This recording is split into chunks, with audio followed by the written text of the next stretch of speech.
My dad bought me long-sleeve shirts for 3 years and never wondered why I refused to take them off. It started the summer I turned 14. We were at the mall and Dad steered me toward a clothing store I'd never been to before. He pulled out his wallet and told me to pick out whatever I wanted, which was unusual because money was tight after Mom left. I grabbed some tank tops and shorts because it was June and already hitting 90 degrees most days, but Dad shook his head and pointed to the long-sleeved section. Something practical, he said. Something that covers your arms properly. I thought it was weird, but I didn't argue. I picked out 3 long-sleeved shirts and he bought all of them without checking the price tags. Over the next 3 years, this became a pattern. Every few months, Dad would take me shopping and buy me more long-sleeved shirts. Different colors, different styles, but always long sleeves. He never explained why, and I never asked. By sophomore year, my entire wardrobe was long sleeves. I wore them to school when everyone else was in t-shirts. I wore them to gym class and got weird looks from other girls in the locker room. I wore them to bed even though I'd wake up sweating through the fabric. My best friend Marissa asked me about it once during lunch. Why do you always wear long sleeves, even in summer? Before I could answer, Dad appeared out of nowhere. He'd never come to my school during lunch before. He put his hand on my shoulder and smiled at Marissa. She has sensitive skin, he explained. Sun allergies, very serious condition. Marissa seemed to accept this and changed the subject, but I noticed Dad stayed in the parking lot for another 20 minutes, just sitting in his truck, watching the cafeteria windows. The strange part wasn't just the shirts, it was how Dad acted whenever I got close to taking them off. During PE, when we had swimming units, Dad would write excuse notes claiming I had an ear infection. When relatives visited and the house got hot, Dad would turn the AC down to 65 degrees so I'd have a reason to stay covered. At my cousin's wedding last summer, the venue was outdoors and it was 95 degrees. I started rolling up my sleeves at the reception because I was literally dizzy from the heat. Dad grabbed my wrist so hard it hurt and pulled the fabric back down. Keep them covered, he whispered. Please. His voice sounded desperate and scared. I'd never heard my dad sound scared before. My Aunt Rachel noticed the interaction and later pulled me aside in the bathroom. She asked if everything was okay at home. If Dad was hurting me, I told her everything was fine because I honestly didn't know what else to say. But she kept staring at my arms like she was trying to see through the fabric. That night after the wedding, I heard Dad on the phone with someone. His voice was low, but I could make out some of what he said. She doesn't know yet. I'm trying to keep it that way as long as possible. No, she hasn't seen them. I'm being careful. I pressed my ear against his bedroom door, trying to hear more, but he went quiet suddenly, like he knew I was there. The next morning at breakfast, Dad seemed nervous. He kept glancing at my arms even though they were covered like always. He asked if I'd been feeling okay lately, if I'd noticed anything different about myself. I said no, which was mostly true, but that was a lie. I had noticed something. For the past few months, my arms had been tingling at night, not painfully, just this strange buzzing sensation under my skin that would keep me awake. And sometimes in the mirror when I got out of the shower, I'd catch glimpses of something on my forearms, shadows or marks that would disappear when I looked directly at them. I'd convinced myself I was imagining things. That stress from school was making me see stuff that wasn't there. But after that wedding, after hearing Dad's phone call, I started wondering if maybe I wasn't imagining it after all. Last Tuesday, I stayed home sick from school. Dad had to go to work and couldn't take the day off. Before he left, he checked 3 times that I was wearing long sleeves even though I was just going to be alone in the house. After he left, I stood in the bathroom for 10 minutes staring at my covered arms. My heart was pounding so hard I could hear it. Slowly, I rolled up my right sleeve to my elbow, and that's when I saw what my dad had been hiding for 3 years. The rest of the story is on my channel or linked below. The markings cover my entire forearm. Intricate patterns swirl beneath my skin, glowing with a faint blue-white light under the harsh bathroom fluorescence. They look like some kind of ancient script, delicate lines that curve and connect in ways that seem almost deliberate, like they're spelling out words in a language I don't understand. I rub my finger across one of the brighter patterns. It doesn't feel different from the rest of my skin. No raised edges, no texture change, just the faint warmth radiating from wherever the light glows brightest. This can't be real, I whisper. Turning on the faucet, I grab the hand soap and scrub frantically at my arm, watching as suds build up and rinse away. The markings remain unchanged, glowing steadily beneath my skin. I'm still standing there, staring at my arm, when I hear the front door open. Hey, I'm home early, Dad calls out. Where are you? My heart races as I quickly yank my sleeve back down. In the bathroom, I shout, my voice cracking. I'll be right out. I splash cold water on my face, trying to compose myself, but when I look in the mirror, I barely recognize the terrified girl staring back at me. When I step into the hallway, Dad is standing there, his keys still in hand. One look at my face and his expression changes completely. You saw them, didn't you? He asks quietly. The question hangs in the air between us. I don't answer, but I don't have to. He knows. Let me see, he says, his voice gentle but firm. Slowly, I roll up my sleeve again. The markings seem to pulse slightly brighter, as if responding to the attention. Dad's face pales as he looks at them, and I see something in his eyes I've never seen before, a mixture of fear and resignation. I knew this would happen eventually, he sighs, running his hand through his hair. I just hoped we'd have more time. What is this? I demand, my voice trembling. What's happening to me? Dad looks around nervously, as if someone might be listening. Not here. Come on. He leads me to the living room, checking that all the blinds are closed before sitting me down on the couch. He paces for a moment, like he's trying to figure out where to start. Those markings, he finally says, they're from your mother's side of the family. Mom? The word feels strange in my mouth. We hardly ever talk about her. It's genetic, he continues. They appear during puberty, usually around 15 or 16. I've been watching for signs since you turned 14. He gestures at my arms. That's why the long sleeves. I needed to make sure they stayed covered if they appeared. But what are they? I ask again, looking down at my covered arms. They're a sign of what your mother's family calls the awakening. The markings appear when certain abilities start to manifest. Abilities? Dad, you're not making any sense. He sits down beside me, taking my hands in his. Your mother didn't leave us by choice, he says, his voice breaking slightly. She left to protect us to protect you. There are people who hunt those with the markings. They've been doing it for generations. My mind reels, trying to process what he's saying.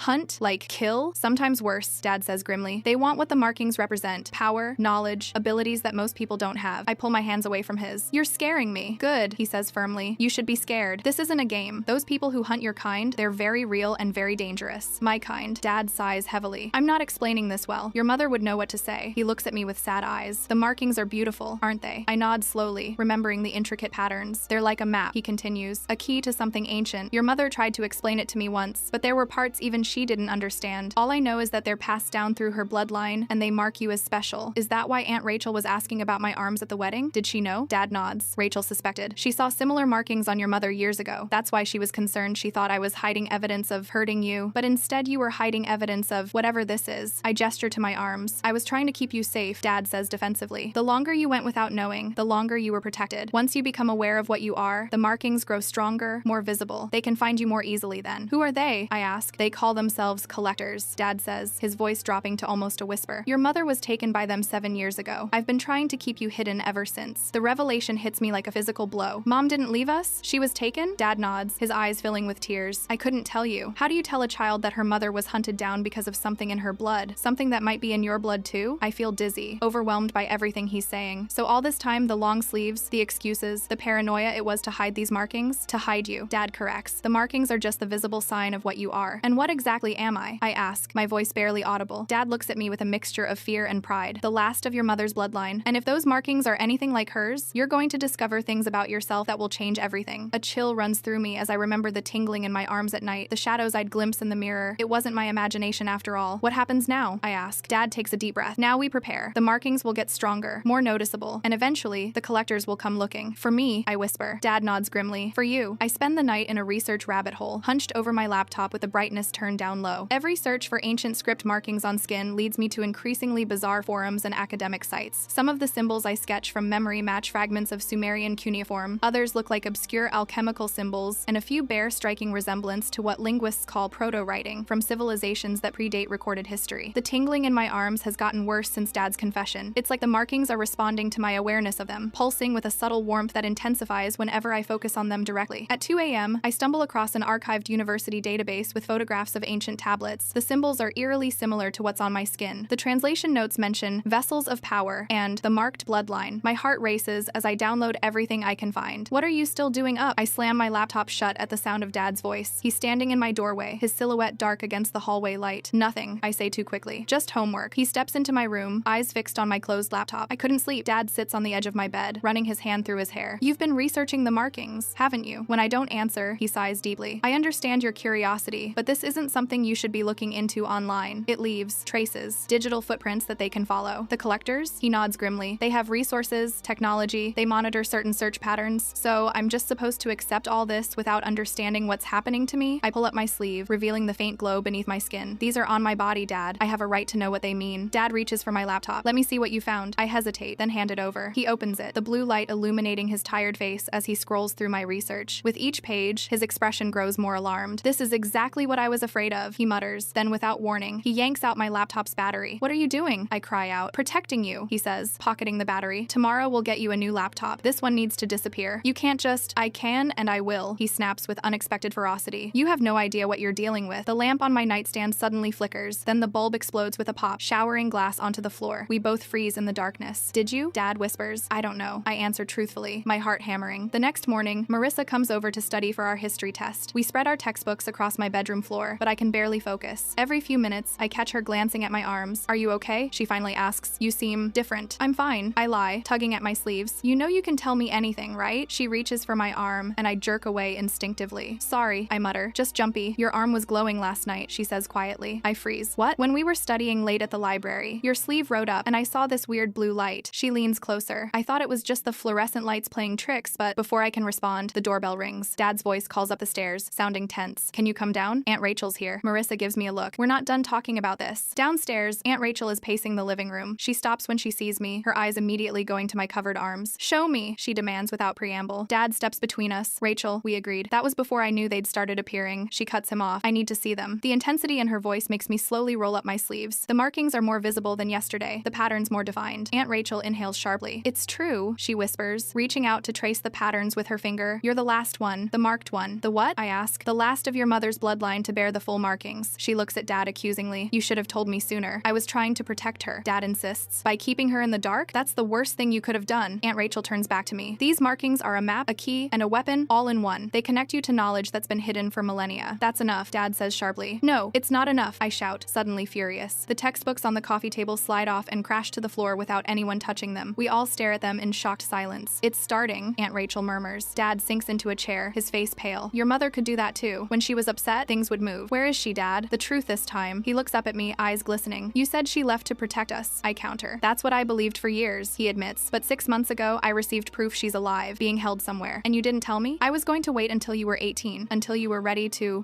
what? Save her? The lights flicker as my anger rises. Aunt Rachel places a steadying hand on my shoulder. Control your emotions. The markings respond to them. I take a deep breath, trying to calm down. There's a book, I say suddenly, not knowing where the knowledge comes from. In Dad's study, behind the false panel in the bookcase. Dad looks at me in shock. How could you possibly know that? I don't answer because I don't understand it myself. Instead, I walk to his study, directly to the bookcase, and press a specific section of molding. A hidden compartment slides open, revealing an ancient leather-bound book. As soon as I touch it, the markings on my arms pulse brightly. I open the book to find pages filled with the same symbols that cover my skin, and somehow, impossibly, I can read them. I can't look at Marissa the same way after what happens next. She watches me from the doorway as I trace the symbols in the ancient book, her expression unreadable. You can read that, can't you? She asks quietly. I nod, not looking up. Somehow, I knew it. There's something different in her voice now. Not the concern of a friend, but the satisfaction of someone confirming a theory. It's happening faster than we expected. The word we makes me freeze. I look up at her, really look at her, and see a stranger wearing my best friend's face. Who are you? I whisper. Marissa steps into the study, closing the door behind her. I'm still Marissa, just more than you knew. She pulls up her sleeve to reveal a small tattoo on her wrist, a symbol that matches one of the markings on my arm. I've been watching you for the society. Dad lunges forward, putting himself between us. You're with them all this time? Not the collectors, she says quickly, raising her hands. The Protection Society. We've been monitoring her since the markings first started appearing beneath her skin. You knew? I feel sick. For how long? Since 8th grade, she admits. I was assigned to befriend you, to watch for signs. But, she hesitates. The friendship became real, I swear. Before I can process this betrayal, my phone buzzes with a text. It's from Dad's number, but he's standing right in front of me. They've found us. Get out now. Take nothing. Trust Rachel. I show Dad the message. His face drains of color as he pulls out his own phone. I didn't send this. Aunt Rachel snatches the phone from my hand. It's a warning system your father set up. If his security protocols were breached, it would send automated messages. She turns to Dad. You need to leave. Now. I'm not leaving her, Dad insists. You have to, Rachel says firmly. You're the one they'll track first. We need to separate. What's happening? I demand, but nobody answers me. The lights flicker, then go out completely. Through the darkness, the markings on my arms glow brighter than ever before, casting eerie blue shadows across the room. The full moon, Rachel whispers, staring at my arms. Look, the pattern is completing itself. I watch in horror and fascination as the disconnected symbols on my arms begin to shift, flowing like liquid beneath my skin, until they form a continuous, intricate design from wrist to elbow. The moment the pattern completes, pain explodes behind my eyes. I collapse to my knees, vaguely aware of someone catching me before I hit the floor. A vision floods my mind, a concrete room with no windows, walls covered in strange symbols. In the center sits a woman with her back to me, dark hair streaked with gray, arms covered in markings identical to mine. Mom, I gasp, coming back to reality. I saw her. She's alive. Dad kneels beside me, his eyes wide. Where? Did you see where they're keeping her? Before I can answer, the front door splinters open with a deafening crack. Heavy footsteps move through the house. They're here. 3 figures in dark clothing burst into the study. They wear strange goggles that glow faintly green, and each carries what looks like a modified stun gun. The marked one, the leader says, his voice distorted through some kind of mask. Secure her. Kill the others. Everything happens in slow motion. Dad lunges at the intruders. Aunt Rachel pulls something from her pocket, a small metal disc that she throws to the floor. It explodes in a blinding flash of light. I hear Marissa scream. The leader reaches for me. His gloved hand inches from my arm when something inside me snaps. The markings on my arms burn like fire, and without thinking, I thrust my hands forward. A wave of energy erupts from my palms, sending the intruders flying backward through the wall. The silence that follows is deafening. I stare at my hands in shock, the markings now pulsing with a steady rhythm. How did I? The defensive aspect, Rachel says, picking herself up from the floor. Your mother could do it too, but never that powerfully. Dad is slumped against the bookcase, blood trickling from a cut on his forehead. Marissa helps him to his feet. We need to move, Rachel says. They'll send more. What are these markings? I demand, grabbing her arm. What do they want from me? Rachel looks at me with a mixture of fear and awe. The markings aren't just symbols, they're a map to something ancient, a repository of knowledge that's been hidden for millennia. The collectors want to extract that information, even if it kills you, like they're trying to do with Mom, I realize. Yes, Rachel nods. Your mother's markings contained half the map, yours contain the other half. Together, they reveal the location. We make it to Rachel's car just as more black vehicles pull up to our house. As we speed away, I see Dad's face in the rearview mirror. He's not coming with us. Dad! I try to open the door, but Marissa holds me back. He's drawing them away, she explains, giving us time to escape. Hours later, we find him in an abandoned gas station 20 miles outside of town, bleeding from a gunshot wound to his shoulder. They caught up to me, he gasps, as Rachel works to stop the bleeding. No choice about what? I ask. Dad looks up at me, his eyes filled with shame. I've been working with them, the collectors, for years. The revelation hits me like a physical blow. You what? After they took your mother, they threatened to take you too. I made a deal. I would help them track others with the markings if they left you alone. His voice breaks. I thought I was protecting you. By hunting people like me, like Mom, the betrayal cuts deeper than I could have imagined. I never gave them anyone they didn't already know about, he insists. I was buying time, trying to find your mother. As we argue, the markings on my arms begin to shift again, forming new patterns. Words appear in the ancient script, glowing brighter than before. What does it say? Rachel asks. I trace the symbols with my finger, translating as I go. The keeper stands at the crossroads. Choose the path of knowledge or the path of power. One saves what you love, the other destroys it. It's a message, Marissa whispers. The markings are trying to tell you something. I look down at my glowing arms, then at my injured father, thinking of my captive mother and the people hunting us. They're telling me I have to make a choice, I say quietly, and I think I'm running out of time. The mountain road twists through dense forest as Aunt Rachel's car climbs higher into elevation I've never experienced before. My arms pulse with a steady blue glow beneath my sleeves, impossible to hide anymore. Beside me, Marissa keeps glancing at them, her expression a mixture of awe and calculation. How much further? I ask, watching my father's labored breathing in the passenger seat. The makeshift bandage on his shoulder is soaked through with blood. Another hour, Rachel answers, her eyes fixed on the winding road. The sanctuary is hidden deep in these mountains. It's been the refuge of the marked for centuries. The word sanctuary sparks something in my mind. Images flash before my eyes, stone walls covered in the same symbols that decorate my arms, people with various patterns of markings moving through torchlit corridors. I can see it, I whisper. How can I see a place I've never been? The markings, Dad says weakly. They're connecting you to your heritage. Your mother experienced the same thing when her markings fully manifested. I look away from him, still processing his betrayal. You don't get to talk about her, not after what you did. The car falls silent except for the hum of tires on asphalt. As we climb higher, my ears pop and the markings on my arms grow warmer, almost hot to the touch. They're responding to proximity, Rachel explains, noticing my discomfort. The sanctuary was built on a convergence point of ancient energy. The closer we get, the stronger your connection becomes. When we finally arrive, I'm almost disappointed. The sanctuary looks like an abandoned ranger station nestled among towering pines. Its wooden exterior is weathered gray, windows dusty and unremarkable. This is it? I ask as we park beside two other nondescript vehicles. Rachel smiles. Appearances can be deceiving. Inside, the transformation is immediate and impossible. The small cabin opens into a vast underground complex of stone chambers and hallways that couldn't possibly fit beneath the structure above. Soft blue light emanates from crystals embedded in the walls, the same color as my markings. We're met by 3 elders, 2 women and 1 man, all with faint traces of markings visible on their exposed skin. They bow slightly when they see me, their eyes widening at the intensity of the glow from my arms. The marked one, the oldest woman says, her voice carrying both reverence and concern. You've come at last. I didn't exactly have a choice, I reply. The woman approaches, extending her hands. May I? Reluctantly, I roll up my sleeves. The elders gather around, studying the intricate patterns that now cover my forearms completely. Extraordinary, the male elder murmurs. The most complete manifestation I've seen in generations. What exactly are these markings? I demand. Everyone keeps talking about them like I should understand, but nobody will give me a straight answer. The elders exchange glances before the older woman speaks. Come, there is much to show you. They lead us deeper into the sanctuary, through corridors lined with artifacts and ancient texts. Dad is taken to a medical chamber where healers attend to his wound. I'm almost relieved to see him go. We enter a circular chamber with a pool of still water at its center. The ceiling opens to the night sky, revealing stars brighter than I've ever seen them. Your bloodline, the elder begins, descends from the keepers, an ancient order tasked with safeguarding knowledge too dangerous for the world at large. The markings are both key and map to this knowledge, passed genetically from one generation to the next. She gestures to the pool. Look, I peer into the water and gasp. Reflected on the surface are images of my mother, not as I remember her, but now, older, her face lined with exhaustion. She sits in a sterile room, arms strapped to a chair as men in lab coats examine markings identical to mine. Mom, I whisper, reaching toward the water. The moment my fingertips touch the surface, the connection between us ignites. I feel her presence, her pain, her determination. She's in a facility near Lake Tahoe, I say, the knowledge flowing through me. Underground, beneath an abandoned mining operation. Rachel grips my shoulder. How do you know that? I can see it, feel it. The collectors have been extracting information from her markings for years, the male elder explains. Slowly, painfully. They've learned much, but not the final secret, the location of the repository. For that, they need both sets of markings, yours and hers. What's in this repository that's so important? important. The younger female elder steps forward. Technology and knowledge from civilizations long forgotten. Weapons that could reshape the world. Cures for diseases we consider incurable. Power beyond imagination. And you've been hiding this? Marissa interrupts. People are suffering, dying, because humanity isn't ready. The older woman cuts her off. The last time this knowledge was released, entire civilizations collapsed. Some technologies require wisdom to wield properly. Before we can continue, alarms blare throughout the sanctuary. A young man rushes into the chamber, panic etched on his face. The collectors, he gasps. They've found us. The sanctuary erupts into organized chaos. The elders usher us toward a hidden passage as others prepare defenses. Through stone corridors we run, the sounds of fighting echoing behind us. How did they find us so quickly? Rachel demands. The realization hits me with sickening clarity. I turn to my father, who's been brought along despite his injury. It was you, wasn't it? You led them here. His face crumples. I didn't have a choice. They have your mother. They threatened to... A explosion rocks the sanctuary, cutting him off. The markings on my arms flare brilliantly in response to my anger and fear. I feel power surging through me, raw and unfocused. Control it, the older woman urges. Channel it with purpose, or it will consume you. I close my eyes, focusing on the energy flowing through my veins. The markings respond, their glow stabilizing, the heat becoming manageable. When I open my eyes, I know what I have to do. I can stop them, I say with sudden certainty. Show me how. For the next hour, as the collectors breach deeper into the sanctuary, the elders teach me to harness the power of my markings. It's like learning to control a muscle I never knew I had, directing energy through specific patterns to achieve different effects. When the collectors finally break through to our chamber, I'm ready. Their leader steps forward, a tall woman with cold eyes and a surgical scar across her throat. The marked one, she says, her voice artificial through an electronic device. Come quietly, and we'll spare the others. Like you spared my mother? I reply, the markings on my arms pulsing with controlled energy. She smiles thinly. Your mother made her choice, as did your father. Dad steps forward, positioning himself between us. No more. This ends now. The leader sighs, drawing a weapon. You've outlived your usefulness anyway. What happens next unfolds in seconds. The leader fires at my father. I thrust my hands forward, channeling energy through the markings. A shield of blue light materializes, deflecting the shot. The backlash sends the collectors flying backward. In the chaos that follows, we escape through hidden passages, emerging miles away as dawn breaks over the mountains. The plan forms quickly. While the sanctuary elders distract the remaining collectors, our small group will rescue my mother. 3 days later, we stand outside the mining facility where she's being held. My markings guide us through security systems and past guards, leading us directly to her cell. When I finally see her, thin, exhausted, but alive, something breaks inside me. Her arms bear the same markings as mine, though parts of her skin show surgical scars where they've literally cut pieces away for study. Mom, I whisper. Her eyes widen in recognition, then horror. No, you shouldn't be here. They'll take you too. We're getting you out, I promise, working to free her restraints. As we escape, alarms blare. Guards converge. My mother and I stand back to back, our markings glowing in synchronization. Together, we channel power I could never access alone. The guards fall back before the wave of energy we release. Outside, Rachel waits with a vehicle. Dad stands beside her, his face a mask of regret and determination. I'm sorry, he tells my mother as we approach, for everything. She regards him silently for a long moment before nodding once. We'll discuss it later. For now, we run. In the days that follow, as we find temporary safety in one of Rachel's safe houses, I learn to accept my role as keeper of ancient knowledge. The markings continue to spread slowly up my arms, past my elbows now. Mom says eventually they'll cover my entire body, completing the connection to the repository. Will it hurt? I ask one night as she helps me practice controlling the energy flow. The markings? No, she smiles sadly. But the responsibility they bring? Sometimes. She shows me how to conceal the glow, how to read the symbols more clearly, how to access knowledge without being overwhelmed by it. Dad watches from a distance, trying to rebuild trust one small gesture at a time. Why did you buy me those long-sleeved shirts? I ask him one evening. You knew this would happen eventually. He looks down at his hands. I thought I could delay it. Every year without the markings was another year you could be normal, safe. I understand now. His fear, his desperate attempts to protect me. It doesn't excuse his choices, but it helps me see the impossible situation he faced. As my sophomore year of high school fades into distant memory, replaced by the reality of who and what I am, I sometimes miss the simplicity of worrying about tests and friends. But when I look at my arms, at the glowing script that connects me to generations of keepers before me, I know I can't go back. The markings are a part of me now, and I'm finally ready to understand what they've been trying to tell me all along.